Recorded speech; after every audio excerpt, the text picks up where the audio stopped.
because it ranks 5th when it comes to the world's largest oil reserves. And the theory is it goes game over.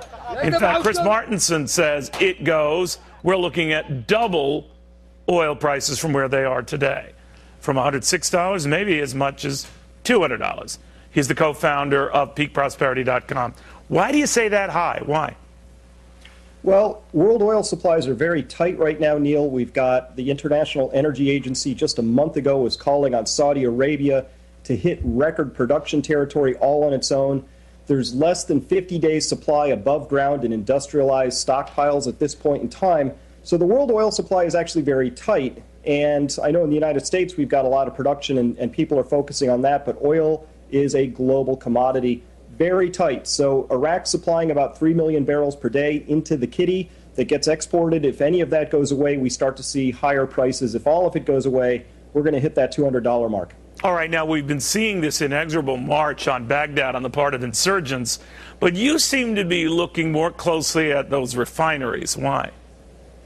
Well, the refineries are really critical for the Iraqi people. The Baji refinery, if that goes down, it's down at this point in time, but I mean, if it gets wrecked and takes a long time to come back, the people of Iraq are going to suffer without the fuel they need to have electricity. The electricity is required to run, guess what? The oil installations and other things that are going to provide that oil. We're looking at ExxonMobil just did a mass evacuation of all of its people out of its operations in Iraq. So best case scenario, the best case I can come up with is the ISIS rebels get halted where they are. There's no further damage. They don't make any more gains. Things begin to stabilize. But even under that scenario, Neil, we don't see additional oil production coming out of Iraq, something that the world was counting on. Yeah, and it's important to point out, and guys like you always remind me, that even though we don't get direct Iraqi oil, it is important to Europe, and it's one of the reasons why their oil, quoted as Brent North Sea crude, has been rocketing even more than our oil has, because they feel particularly vulnerable, don't they? Well, they do, and that oil, the world oil price is $114 a barrel today. I think even under the best case scenarios where ISIS rebels are just halted and things begin to stabilize, that drifts to 120 by year end. But if we lose even 1 million barrels a day of that Iraqi production, I see 150, our old high. If we lose all of it, we go to 200. And of course, there's an even more catastrophic scenario sitting here, which is what happens if this turns into a regional conflict. It becomes Sunni versus Shiite. We basically then say it's Saudi Arabia against Iran. They settle the old grudges. If either of those two get into a squabbling match over this particular situation, we could see a lot higher oil. I'd hate to even pick a number, 300, 400, who knows? Yeah, the price of oil would be the least of our concerns at that point, you know? Chris, yes. Thank you very, very much. I appreciate it. Well, for today at least, oil prices kind of held stable. So far, we have yet to see any major disruptions from all this. Fears of that, though. And that's something that General James Conway watches very closely, because it's the fear of those disruptions that you have to worry about. And General, the fears are playing out, aren't they? They are, Neil, and in some cases rightly so. As your previous guest just noted, the world supply is pretty tenuous at this point. We've got disruptions in Nigeria, Sudan, the pipeline is down coming out of Kurdistan, you've got the Russian-Ukrainian thing, Venezuela. All of that contributes to what is a razor-thin margin. The Saudis are able to produce about 3 million barrels a day in terms of a world reserve, but that's pretty thin. Now, that said, I don't believe that we've seen the price spike that we may have anticipated based upon the Iraqi crisis. And I think that's because analysts are saying that they're not confident that the ISIS is going to be able to get into those southern oil fields of Iraq, where about 90% of their daily production goes through the port of Basra. If they're wrong, General? If they're wrong, then your previous guest again, I think, is on the mark. I'd hate to pick a figure.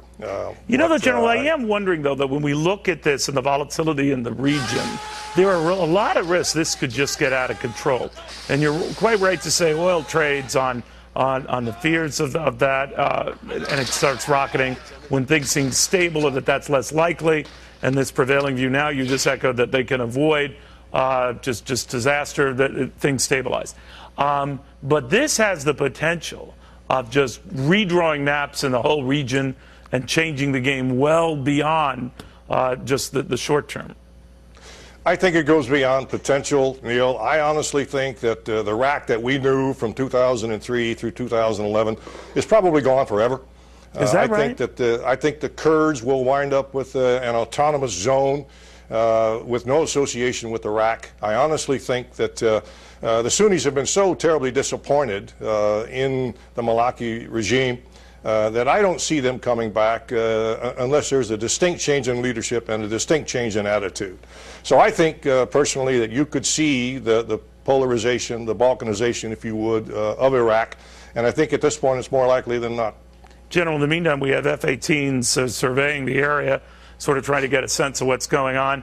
We've apparently ruled out troops, and for the time being, besides those 275 that are going to police Baghdad, even when it comes to an air campaign, nothing yet. What do you make of our response? How do you gauge what we're thinking? Neil, we need to act in the region based on our national interest, core national interest, and I think probably there's three of them. One is that we ensure that there's a stability in the region, and that means an Iran with no nuclear weapons. Secondly, I think we need to ensure that there is no ungoverned spaces. These are the types of things that attract terrorists and allow them to train, plan, and ultimately strike outside that region. And the third thing is that we've got to ensure that